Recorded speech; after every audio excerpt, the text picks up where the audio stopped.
that sound to you? Yeah, it sounds great. Welcome to J. Adams Brawl Call. You know, one of the great things about doing this job is you get to hang out with and talk to guys that you really enjoy watching. And the guy I'm about to interview is someone I really enjoy watching. And when I talk to other people, they all say the same thing. Some of the most exciting fights in UFC history. As a matter of fact, I believe, and I'll ask him, I believe that he has 3 fight of the nights. But I'll ask him, he might even have more. I mean, the guy is so exciting in the cage. You might even know who I'm talking about at this point. The Carpenter. Clay Guida joins us now. Clay, so glad to have you with us. Jay, thanks for having me on the show. I really appreciate it, man. All the exposure, everything's great. It's great to be here.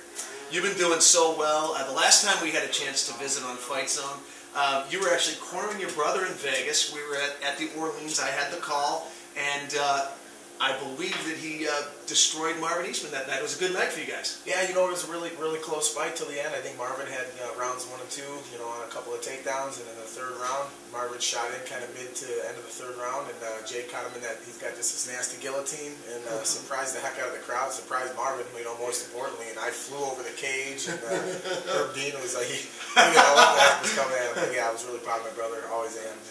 It was a long time ago, and Jay's still battling. He's got some big fights lined up.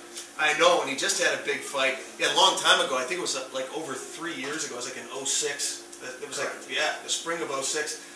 A lot has happened. A lot has happened, especially for you in those 3 years. We'll visit Jay in a second because I know he just fought Lashley. I want to talk about that a little bit later on.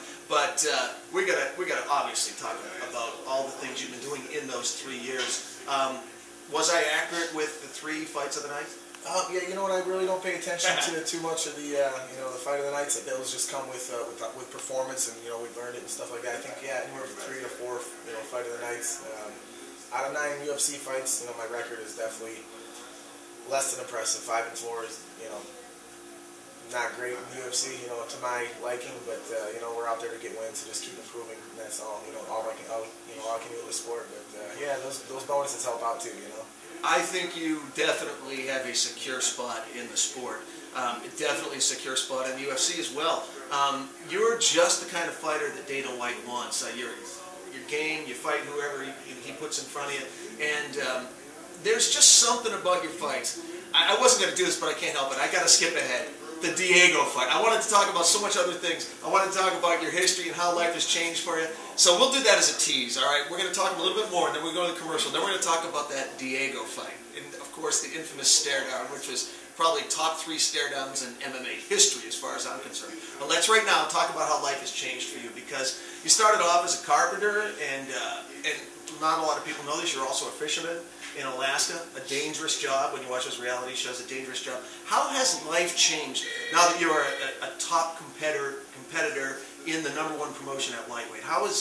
You're still a young guy. How has life changed for you? Life keeps getting better. I wake up with a smile every day, and I thank the Lord for blessing us with talent and hard work. My parents, without them I wouldn't be here. And I look at my parents every day.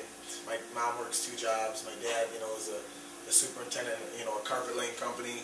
He's nonstop. The only time he gets to take vacation is when he comes to see my brother and I fight. You can't put a price on that. I wish he could have more time to I want him in my corner. I want him to be in the locker room with me and stuff like that. But he's got to, we got to keep the house going and stuff like that too. So my dream one day is to have my parents to be able to walk away from work 110% and make them secure. So. And I think it is. I think it is that workman-like attitude, that non-stop pressure that you have in the cage. Wins against Nate Diaz, Mac Diansig, Marcus Aurelio, Josh Thompson, just to name a few.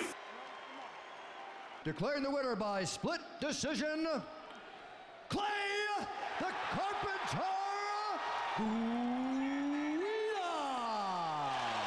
Clay Guida, the first man to defeat Nate Diaz inside the octagon, winning by split decision.